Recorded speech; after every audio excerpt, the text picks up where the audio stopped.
Hey guys, what's up and welcome back to SpikeNation. Ever play a video game and think, hey, I played this before? While games within the same genre are always going to have similarities, some games just go too far. These are the games where the developers just took a game that already existed and only made superficial changes to it. Here are some of the worst video game ripoffs. Don't forget to subscribe to Spike Hub for more entertaining top 10 videos. And while you're at it, do hit that bell button to get notified in the future. Number 10, The Great Giana Sisters, 1987.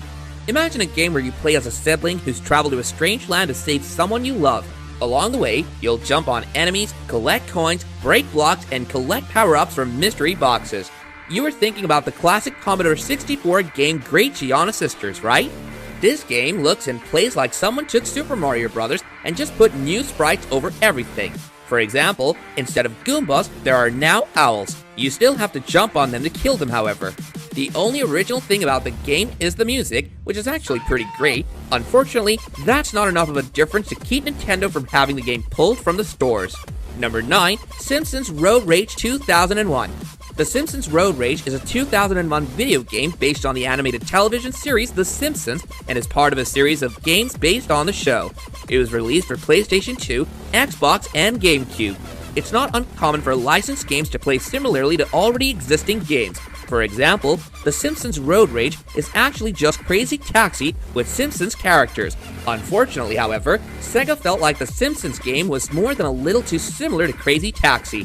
The publisher felt it was too similar that they actually filed a lawsuit for patent infringement. While the case was settled out of court, it's pretty obvious what the outcome was. It was also pretty random to combine The Simpsons with Crazy Taxi, since, none of the Simpsons characters even drive a taxi. Number 8, Dantes Inferno 2010. Sometimes a game is so great that it creates its own genre.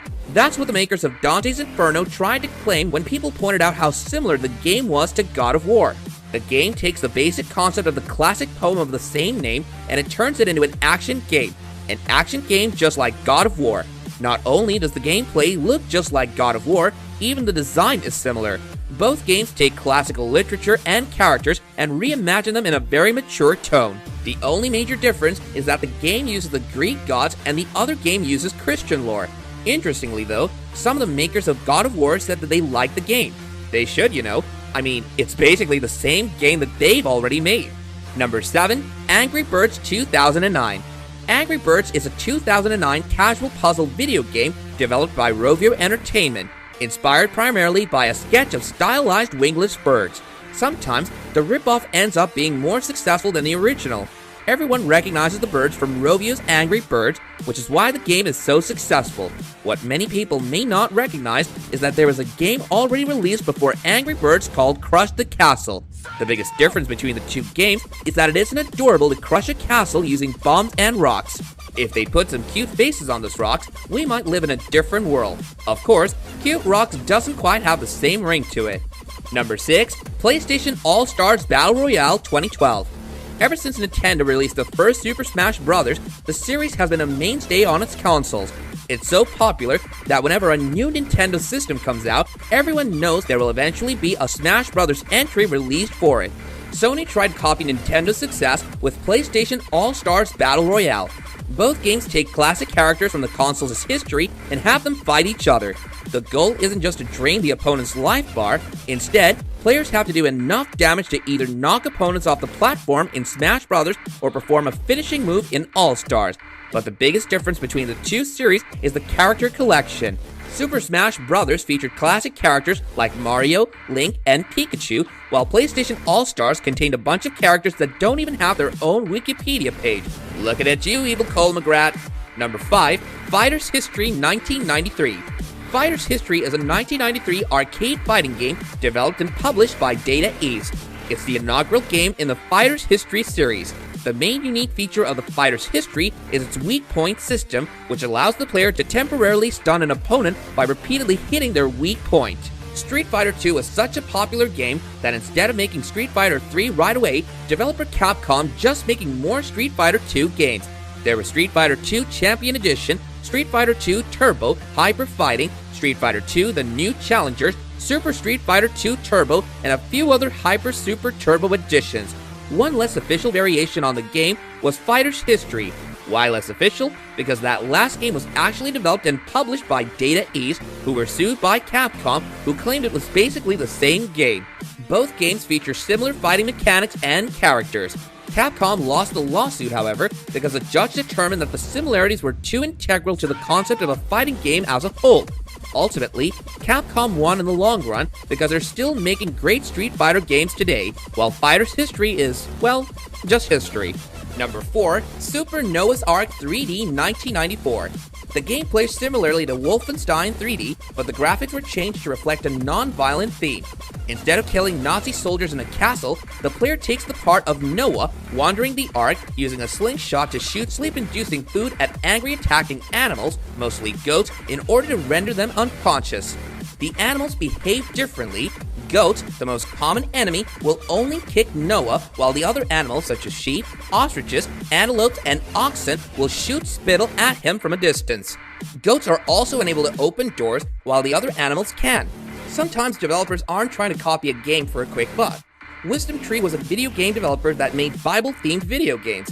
In the early 90s, Wolfenstein 3D helped launch the first-person shooter genre. Obviously, games like this were far too violent for Wisdom Tree, but they were also too popular to ignore. Hence, they created Super Noahs Ark 3D. It was just Wolfenstein, except set on Noah's Ark. Also, instead of killing Nazis with guns, players shoot food at hungry animals with a slingshot. You know, like it says in the Bible. Anyways, despite the strange concept, Wisdom Tree pulled off the impossible. It found a way to make a family-friendly version of Wolfenstein. Number 3. Street Fighter the Movie 1995.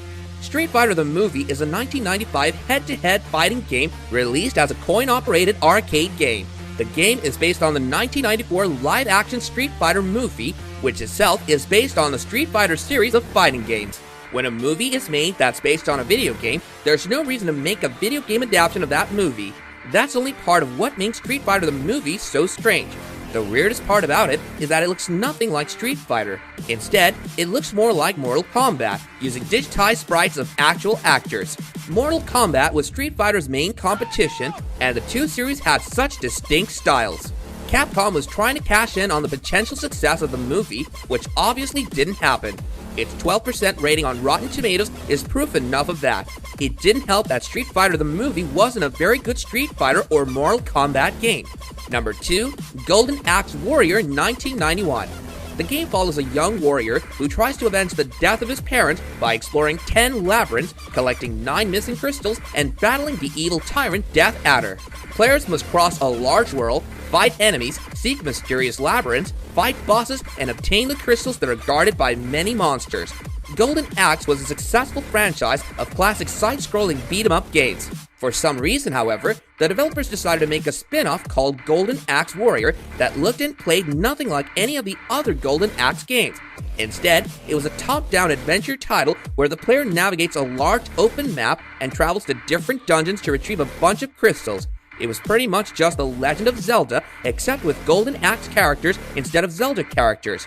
Considering the fact that Golden Axe was a Sega title and Zelda was a Nintendo title, it all starts to make sense. If Sega couldn't get the real Zelda on their system, they seemed okay with just using a cheap knockoff. Number 1. Konami Crazy Racers 2001. As ever, developers keep ripping off Mario's style. Mario Kart is one of Nintendo's popular Super Mario Bros. Spin-offs. The concept is really simple. Mario and all the other different characters from his game compete against each other on wacky racetracks with various power-ups scattered throughout. The original Super Nintendo game was so successful that sequels have continued to hit every subsequent Nintendo console. Konami obviously saw the success and decided that they could do this too, producing Konami Crazy Racers. The concept of the game can be described as Mario Kart with Konami characters, but the game's biggest sin, not including Solid Snake as a playable character. We paid good money to see him driving around a track in a teeny little go-kart. And that's it for today's top 10 videos. Need more? Then all you have to do is watch the next video on your screen.